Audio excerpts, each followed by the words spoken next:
I'm not gonna lie to you. Feeling the old butterflies in my stomach today. I haven't been this excited about a bike in a hell of a long time. It's alive! It's alive!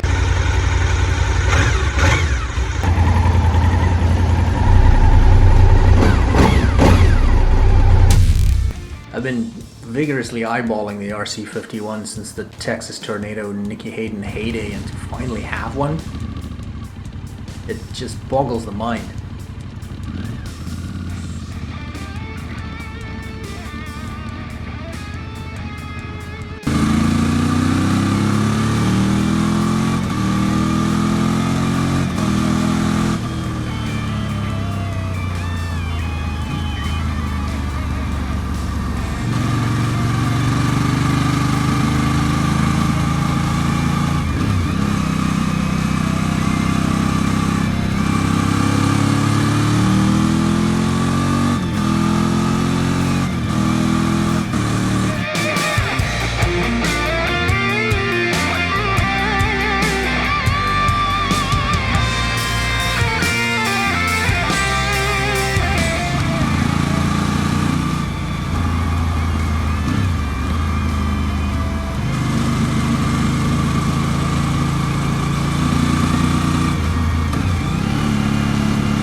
Yeah, she's a beaut, man.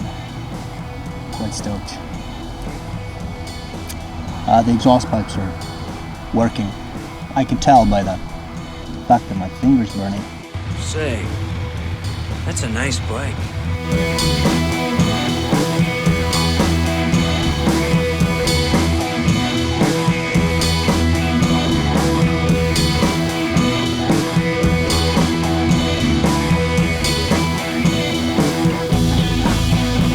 Now, I'm not going to drum on about how special this bike is. I mean, if you're watching this, then you know what I'm talking about.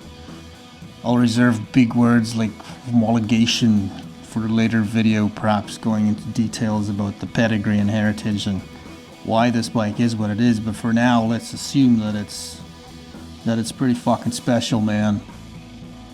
This is the first time I've gotten onto a bike and not been disappointed for a very long time. There's always something. There's always this sense of build up, and then when you get on the bike, it's like, yeah, it's alright. You know, there's things you would change. I'm afraid this is the bike that I've always wanted. Just didn't know it at the time. I've had more expensive bikes, I've had faster bikes, I've had bigger bikes. I go more comfortable bikes.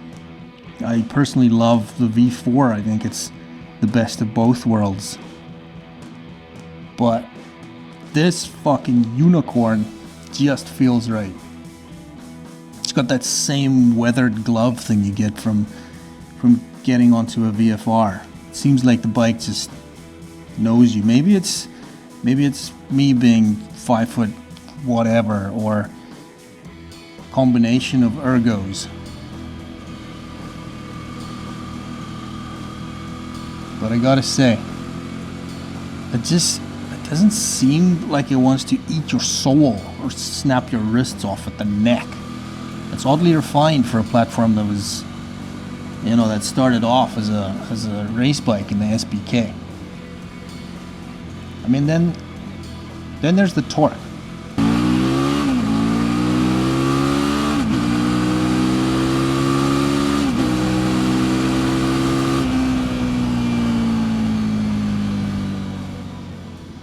Archaeologists recently unearthed a chamber buried deep beneath the left paw of the Sphinx. Inside, they found numerous tablets outlining the design and build of a device they call the RC51. This device had so much torque that it helped them build the Great Pyramids of Giza in under 4 hours. While we're on the subject, here's some more never-before-considered facts and tidbits about Honda's own version of the mythical beast. It's been said that you can easily double the horsepower of the RC51 by filling it up on single malt Scotch whiskey. Add exactly 3 blocks of ice to the mixture to keep it at optimum operating temperature. Speaking from personal experience, if you were to lick the gas tank of the RC51 SP1, it would roughly have the same hallucinogenic effect as licking the back of a Bolivian rainforest frog. When Honda first launched the RC51 in the year 2000, motoring journalists soon found out that the motorcycle would sustain a power wheelie for up to 3 hours every time the rider had an erection.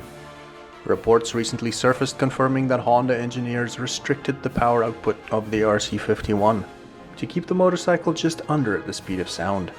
Obviously, this was done so the rider can always hear the note from the dual exhaust pipes. Instantly regretting their decision, however, they started working diligently on an unrestricted version of the RC51, which they lovingly dubbed the SP3. Being unrestricted, the SP3 was so fast that all the test bikes disappeared as soon as they hit the speed of light. Wildly unsubstantiated rumors have recently surfaced to suggest that the Pope himself uses a drop of coolant from his own personal RC51 when baptizing royalty and members of state. This sadly is also where all birthmarks come from.